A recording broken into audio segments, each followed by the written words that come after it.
everybody, Kendra here with Late Night Creations. I'm so glad you stopped in. Today I have for you some Dollar Tree makeover crafts. Took some semi-cute Dollar Tree decor pieces and made them super cute. Actually one, then I made a garland. I love garlands, it's kind of my thing.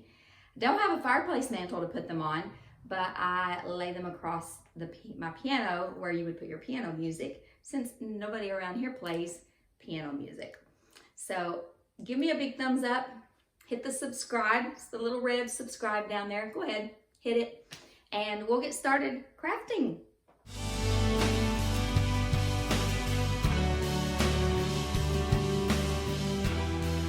Okay, so I'm starting out with this little decor piece I picked up at Dollar Tree maybe last year. And I've got some scrapbook paper and a little wooden cross that I got at Hobby Lobby in a pack of probably 12, of course with a discount.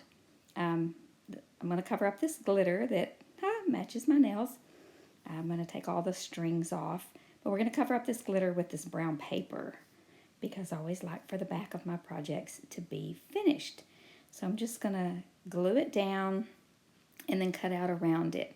I'm going to use hot glue for this because, stick glue or whatever, it's kind of hard with the glitter to get it to stick good with that. So, yeah, this glue stick doesn't work very good on the glitter.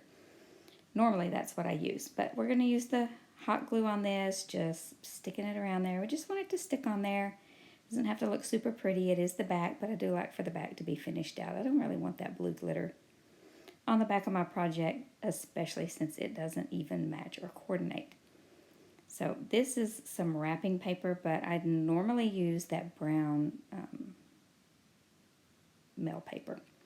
So I'm going to use this little, I'm telling you that I have this little cutting mat, and they have small ones at Dollar Tree, and you would just move your project around that small mat.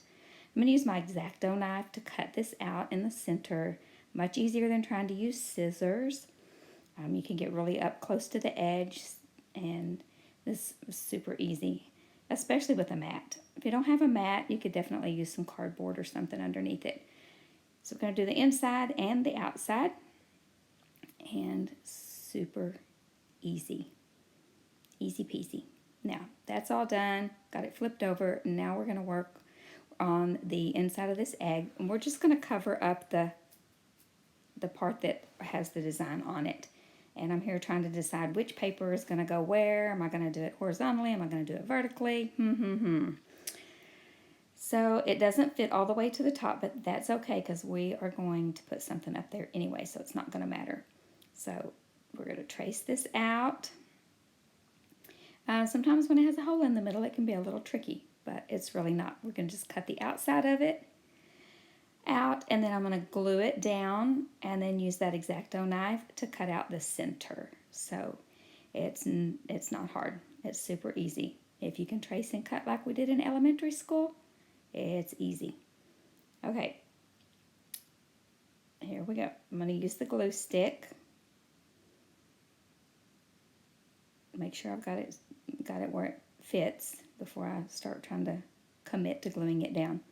Use the glue stick. I love the purple because I can tell where I have it and where I don't. I'm going to get it all the way out to the edges really good. I'm thinking this looks kind of like a toilet seat. But anyway, so yeah, I'm going to cut the inside and the outside and make, the X-Acto knife just makes the lines nice and neat. If you didn't have this particular ring, you could always cut this out of some cardboard. Cut up one of your Amazon boxes or something like that. Now, this didn't quite meet up at the top, but I just cut it and sealed it down, and you couldn't even tell because those stripes were there. So now we're going to cover up this printed side because I tested out my paper. It was thick enough. You couldn't see through it. You couldn't see this design through my paper. So I'm just getting a lot of this glue stick, this stick glue on here. And it just keeps rolling around on me, but I got it all on there. And you have to work pretty fast because that glue stick dries really fast. And so I'm just going to press it down on there. Sometimes I have a brayer tool or a squeegee or something that I use, but today I'm just using my hands. X-Acto knife. It's one of my favorite crafting tools. That and my tweezers. Yep, there we go. Look how cute that looks already. It's adorable. So I'm going to go back through and poke through all my holes so that I can reassemble it when we get ready. Okay. Antique Wax by Folk Art with a makeup sponge. And I'm just going to sponge this on so it looks a little bit stained. I like the sponge because you have a lot of control about how much you want on there. If you get a little too much, you just keep sponging it and it kind of takes it off a little bit. Do it around the edges a little. The back doesn't need to be done. You're not going to see it. And I'm not even going to try to get in between all those little detailed spaces. I'm going to do around the edges just to kind of make it look a little aged maybe. It just doesn't look so stark around the edges. And yeah, if you kind of mess up on the paper, you can't really wipe it off because it absorbs it really fast. But it's okay. Just add a little more here, add a little more there. I keep cracking up thinking this thing looks like a toilet seat. Okay, Mod Podge. We're going to put a little coat of Mod Podge on just to seal this paper because, you know, I live in the country and we have lots of dust out here. So we're going to put a little coat of Mod Podge on all the pieces except the cross. I did not Mod Podge the cross because that glaze has kind of a slick finish to it already. So here, the toilet seat. We're gonna Mod Podge the toilet seat. Sorry guys, it's just cracking me up. I couldn't help but laugh the whole time I was working on this project. It does not look like a toilet seat when we're completely finished, though. I promise. And you could omit this part, and if you only had an egg shape, if you didn't have this hanging, floating one in the middle, you could just do the centerpiece. It would be pretty without the outer edge too. Okay, now we're just going to glue our little cross right to the middle of the egg, making sure I have the top on the top. And press it down in there good. Peel all the glue off my fingers. And now we're ready to assemble. Now, I'm going to put a little piece of tape on the tip so that it will, on the tip of the twine, so that it will go through those holes nice and easily.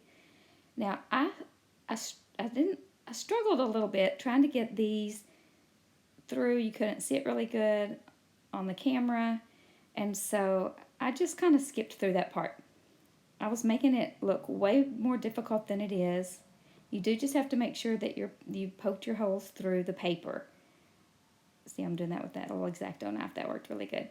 But I don't know why I was just acting silly about what I was doing here. I do skip some of this just to spare you the agony of it. But basically, you just want to reattach your top piece to your bottom piece, to your floating piece. And I just poked it back in there, tied a knot. Not sure why I'm struggling so bad or making it look so difficult when it wasn't. Anyway, you get the gist of it. I'd lost the footage of the bow when I was doing that, so just make you a cute bow, put it up on top. Now we're going to make this little garland. Now, I had technical difficulties with this DIY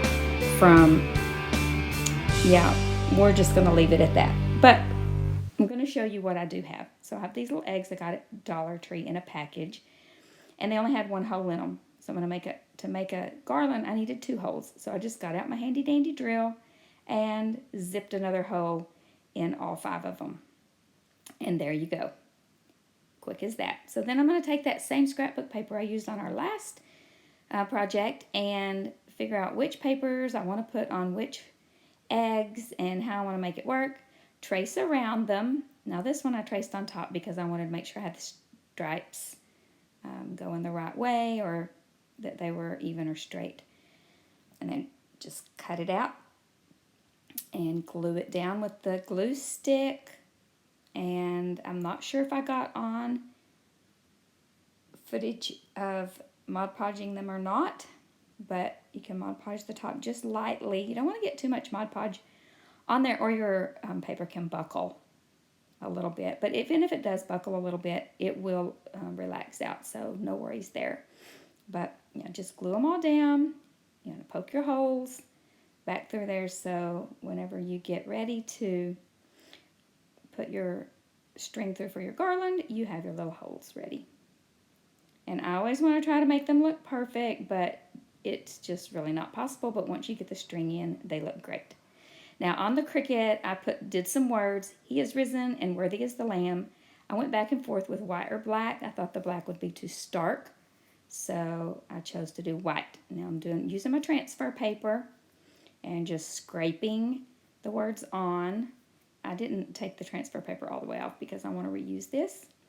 Now I'm just going to place the words right in the middle of the egg and scrape it a little bit, press it down in there, gently pull it off, and voila. The words did not show up really, really well, but I love that it's a little bit subtle on there because these colors are kind of subtle. Okay, here we go. Bear with me. Got you some pom-poms. I tried to show you how I made the pom-poms with my pom-pom maker, and somehow it didn't record right. Didn't record correctly. So here we go. Got the pom-poms made. I'm going to try to link in the description box below link to a girl who has an awesome tutorial on how to make pom-poms. And she makes it look really easy. Now I just put a couple of wooden beads that I painted white. Lost the footage of that too. And I'm going to tie a knot so they stay where we want them to. I end up tying a knot on both ends of it. And there you go. I don't have a mantle, so I display it on my piano. And there we go. I think it turned out super cute regardless of all the trouble I had recording it.